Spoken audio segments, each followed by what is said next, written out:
Barangay Hinebra, Troy Rosario mga bro, sumagot na dream come true kaya at coach Tim Con handa na sa simis. So naghihintay na nga itong Barangay Hinebra mga bro kung sino ang lulusot sa Converge at SMB sa semifinals.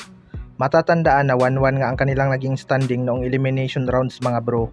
Pero 49 points nga ang tinambak ng SMB sa Barangay Hinebra sa kanilang huling laban. First time nga mangyari sa Barangay Hinebra matambakan ng ganun kalaki kaya sinisiguro nga ni Coach Tim Con mga bro na hindi na yun mauulit. Kitang-kita nga sa laban na yun na sumuko na ang Barangay Hinebra sa second half dahil wala nga sila gaanong effort sa mga loose ball. Magkakaroon pa nga si Coach Tim Con ng chance na ma-scout ang kanilang posibleng makakalaban sa semifinals upang paghandaan ang kanilang game 1. Kailangan ngang ipagpatuloy ng mga locals ang kanilang magandang scoring para hindi gaano mahirapan si Justin Brownlee. May kumpiyansa na nga itong si Scotty Thompson mga bro kaya asahan natin na isa ito sa mga gagawa ng puntos sa Barangay Hinebra.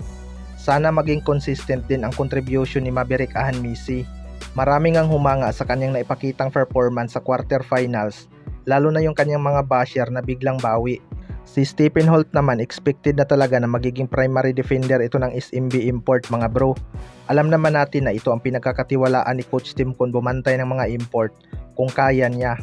Sa kabilang banda naman mga bro, Troy Rosario sumagot na dream come true kaya pinag-aagawan nga itong si Troy Rosario ngayon mga bro matapos itong maging free agent. Isa nga sa mga nalaman natin ay kinakausap nga daw ni Coach Chot Reyes itong si Troy Rosario na bumalik sa TNT Tropang Giga at may pinapangako nga daw ito na offer kay Troy Rosario. Pero kung matatandaan natin mga bro, tinapo na nga siya ng TNT Tropang Giga noong nagka-injury siya at muntik nang masira ang kanyang basketball career. Mabuti na lang talaga at nakarecover pa itong si Troy Rosario matapos siyang gumaling sa kanyang injury. Pero kung ako si Troy Rosario mga bro, hindi na talaga ako babalik sa team na basta-basta na lang siyang tinapon. Ayon pa sa isang source na malapit kay Troy Rosario mga bro ay Barangay Hinebra daw talaga ang gustong paglaruan ni Troy simula pa noong bata pa siya. Magiging dream come true na kaya ito para sa kanya?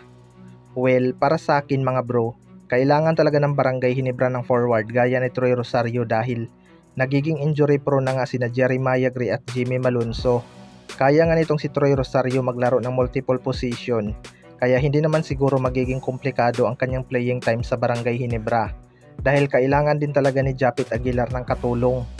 Kaya sana makuha ito ng Barangay Hinebra at huwag nilang sayangin ang chance na makuha ang isang Troy Rosario lalo na at willing din itong maglaro sa Barangay Hinebra.